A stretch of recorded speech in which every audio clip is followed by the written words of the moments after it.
Antes de comenzar la sorprendente historia que aquí encontrarás, he de explicarte lo que es una tulpa. Según creencias orientales, la tulpa es un ser creado a partir del pensamiento de una persona, como un amigo imaginario pero más real. Pues para crear una de ellas es estrictamente necesaria una concentración y un control mental gigantescos. No cualquiera es capaz de crear una tulpa con éxito. La tulpa puede tener la apariencia que sea, y se dice que en varios casos la fe y la creencia del creador de esta, en que su ser imaginario existe en verdad, son tan grandes e intensas que incluso han logrado que otras personas vean y hasta convivan con ellas. Pero también en muchos casos, debido a la falta de concentración y control sobre los pensamientos propios, las tulpas se han tornado malvadas y desagradables. Thomas Hitchcock era un reconocido psicólogo estadounidense dedicado a comprender el comportamiento de las personas, quien, guiándose en las teorías de otros doctores acerca de que el ser humano nace sin miedo y que lo aprendido en la niñez es lo que genera de mayores nuestras fobias y temores, realizó una serie de experimentos, en mi opinión, bastante crueles. Su más grande experimento, y aquel que lo hizo reconocido y aplaudido por sus colegas, así como el peor de todos, fue el siguiente. Tomás fue a un orfanato y pidió prestado, sí, esta fue la palabra que utilizó el malvado doctor, a un bebé que aún no pasara de los 2 años. Increíblemente, el orfanato, por el bien de la ciencia, dejó a su merced a un pequeño, al pequeño Alberto. Una vez en su laboratorio, teniendo en su poder a su sujeto de pruebas y a varios compañeros que le ayudaran a realizar su macabro experimento, comenzó su labor. Primero sentó a Alberto, al bebé, en una camilla de lámina en la cual lo dejó solo y le acercó un enorme conejo.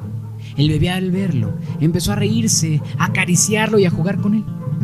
Después, en el mismo lugar, le acercó un lagarto. El bebé hizo exactamente lo mismo con el reptil que con el conejo. Efectivamente, parecía que el pequeño, al no conocer el concepto de miedo, no podía sentirlo ni siquiera hacia lo que era aterrador en verdad. El doctor realizó la misma prueba que con el conejo y el lagarto, acercándole a varios animales, cráneos de corderos, simios. Incluso el mismo doctor Tomás se puso una horrible máscara para asustarlo. Pero en todos los casos el resultado fue el mismo. Alberto reía y jugaba con todo aquello que le acercaba el doctor. Entonces repitió el experimento, solo que esta vez, cada que le acercaba algo, una compañera suya, escondida detrás del bebé, golpeaba fuertemente una hoja de acero para hacer que Alberto se sobresaltara, llorara. Luego anexaron fuertes gritos, pequeños pellizcos y varias cosas desagradables para que su aún inocente cerebro asociara todo eso malo con aquello que antes le producía tantas carcajadas. Hitchcock terminó su serie de experimentos y devolvió al bebé al orfanato. Pero el pequeño Alberto ya no era el bebé risueño y feliz que era cuando llegó a este lugar, sino un niño de 7 años sombrío, triste y temeroso de todo lo que lo rodeaba. Así es. 7 años tenía Alberto al terminar los crueles experimentos. Todo ese tiempo Thomas Hitchcock lo estuvo atormentando horriblemente hasta crear a una persona débil, demente, depresiva. Alberto creció muy triste, pues no podía salir a la calle, ni ir al zoológico, ni siquiera ver un insecto por la ventana sin ser presa del miedo, del pánico, pues ahora le tenía fobia al mundo. Todos esos pensamientos tétricos que el doctor había provocado en el pequeño Alberto, precisamente, crearon una horrible tulpa que lo acechaba, lo amenazaba, un ser tan horrible que ni él mismo lograba describir con seguridad. Este ser malvado fue creciendo y creciendo hasta que, como mencioné antes de iniciar la historia, algunas personas ya podían verlo, sentirlo, y aquel ser terrible era capaz de golpear, tirar, levantar y romper objetos sólidos y totalmente reales. Un día, presa del miedo, Alberto se tiró por una ventana, pero su tulpa se quedó y quedó totalmente libre y sin ninguna conexión con él. En verdad, se había convertido en un ser viviente y totalmente real. Este ser, al haber surgido de la mente atormentada de Alberto, sabía exactamente la razón de su existencia, así que decidió ir a buscar a Tomás para devolverle el favor.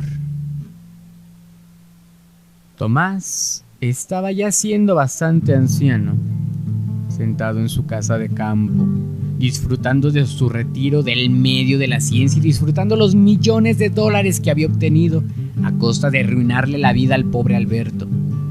De pronto su ventana, en la oscuridad de la noche, reflejó algo. El doctor pudo ver que se estaba acercando alguna cosa hacia su casa. Salió apoyado en su bastón a ver qué clase de animal o criatura era, pues desde lejos se notaba lo enorme y horrible de su aspecto a pesar de la oscuridad. Aquel monstruo medía al menos 3 metros de altura. Tenía un cuerpo alargado y deforme de color negro, muchas patas similares a las de una araña, pero con manos de humano al extremo de cada una de ellas.